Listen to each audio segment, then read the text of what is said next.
ధర్మం, అబద్ధం, శాపం వెనుక దాగిన మహాభారత మర్మం. అశ్వత్థామ ఎవరు, ఎందుకు శాపగ్రస్తుడయ్యాడు తెలియజేసే అనగనగాలోని నేటి గాంభీర్య కథనమే అశ్వత్థామ హతః కుంజరః.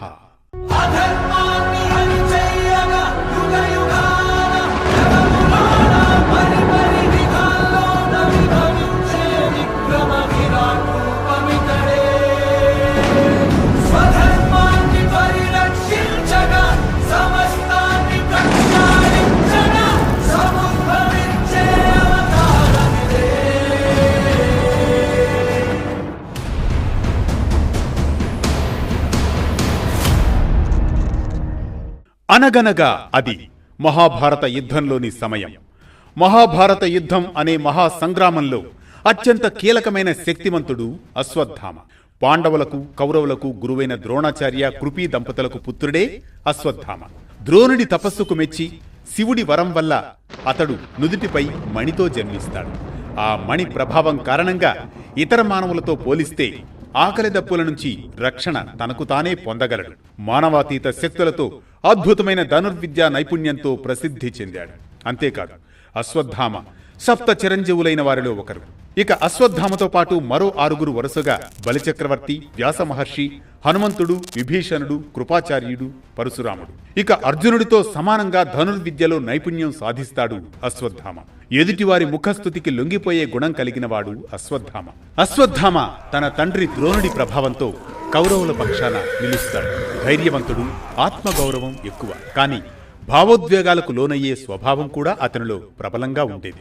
అది కురుక్షేత్ర యుద్ధం ఉద్వేగభరితంగా సాగుతున్న సమయం. పాండవ శిబిరాన్ని ద్రోణాచార్యుడు సమూలంగా మట్టుపెడుతున్నాడు.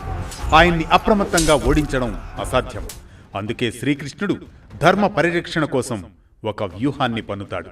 జీవితంలో ఎప్పుడూ అసత్యం పలకని ధర్మరాజును పిలుస్తాడు. ద్రోణాచార్య వినే విధంగా అశ్వత్థామ మరణించాడని చెప్పమని కోరుతాడు. అందుకు తొలుత ధర్మరాజు ఒప్పుకోడు. కాని కృష్ణుని సూచన మేరకు అబద్ధం ఆడేందుకు ఎట్టకేలకు సరేనంటాడు. ద్రోణాచార్యుడు పాండవ సైన్యంపై తీవ్రస్థాయిలో విరుచుకుపడుతున్న సమయంలో ఎదురుగా వస్తాడు ధర్మరాజు. అశ్వత్థామ హతః అని గట్టిగా చెప్పి కుంజరః అని నెమ్మదిగా అంటాడు.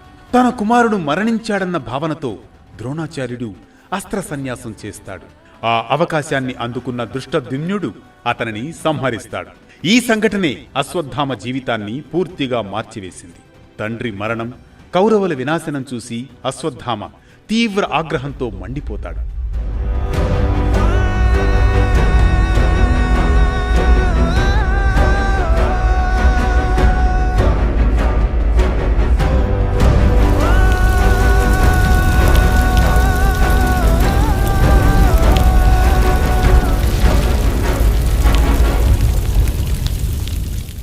దుర్యోధనుడికి ఇచ్చిన మాట ప్రకారం పాండవులను సంహరించాలని ప్రతిజ్ఞ చేస్తాడు. రాత్రివేళ పాండవుల శిబిరంపై దాడి చేస్తాడు. కాని పొరపాటుతో ద్రౌపదీ పుత్రులు 5 ఉప పాండవులను హతమారుస్తాడు. కృష్ణుడు, పాండవులు అశ్వత్థామను వెంటాడినా అతడు వ్యాసాశ్రమానికి చేరుతాడు. కృష్ణుడితో కలిసి వ్యాసాశ్రమానికి కూడా వస్తారు పాండవులు.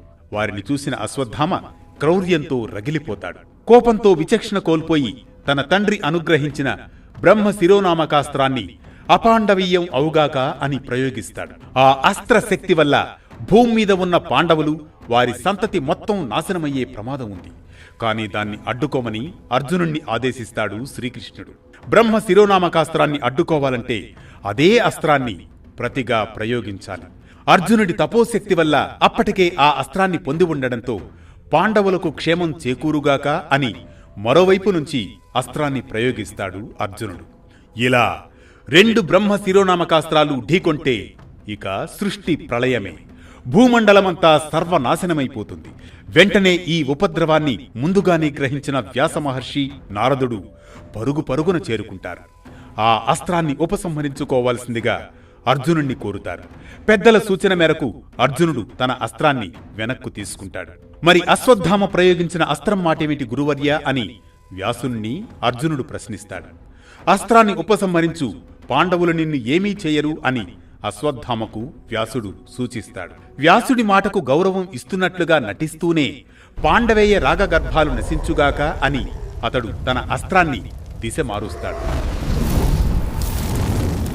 దాని ప్రకారం పాండవుల సతులు కోడళ్ల గర్భాలను ఆ అస్త్రం విచ్ఛిన్నం చేస్తుంది. అప్పుడు ఉత్తర ఒక్కతే గర్భంతో ఉండడంతో ఆమె గర్భం విచ్ఛిన్నమవుతుంది. అశ్వత్థామ కుటిల బుద్ధికి కోపోద్రిక్తుడైన శ్రీకృష్ణుడు అతడి తలపై ఉన్న సహజ మణిని తీసివేసి శపిస్తాడు.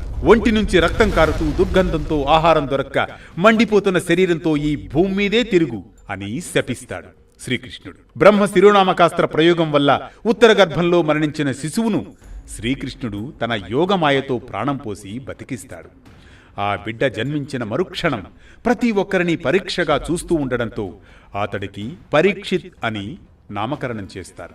బ్రాహ్మణుడు, అన్ని విద్యలలో సుశిక్షితుడు అయిన అశ్వత్థామ రాగద్వేషాలు, బంధుప్రీతి కారణంగా క్రోధం, మూర్ఖత్వాలకు లోనై శాపగ్రస్తుడవుతాడు ఆ సమయంలో. అందుకే శాప విమోచనం కోసం తిరిగి ఆ సహజమణిని పొందేందుకు ద్వాపరయుగం నుంచి అశ్వత్థామ సప్త చిరంజీవులలో ఒకరిగా శాపగ్రస్తుడిగా శ్రీ మహావిష్ణువు 10వ అవతారం కోసం ఎదురుచూస్తూ సంచరిస్తూ ఉంటాడని మన పురాణాలు చెబుతున్నాయి. ఇది అశ్వత్థామ హతః కుంజరః, ధర్మం అబద్ధం శాపం వెనుక దాగిన మహాభారత మర్మం. ఈ కథనం మనకిచ్చే సామాజిక సందేశం ఒక్కటే: ధైర్యం, శక్తి, అస్త్రశస్త్రాలున్నా కోపం, రాగద్వేషాలు మనిషిని పతనం వైపే నడిపిస్తాయని.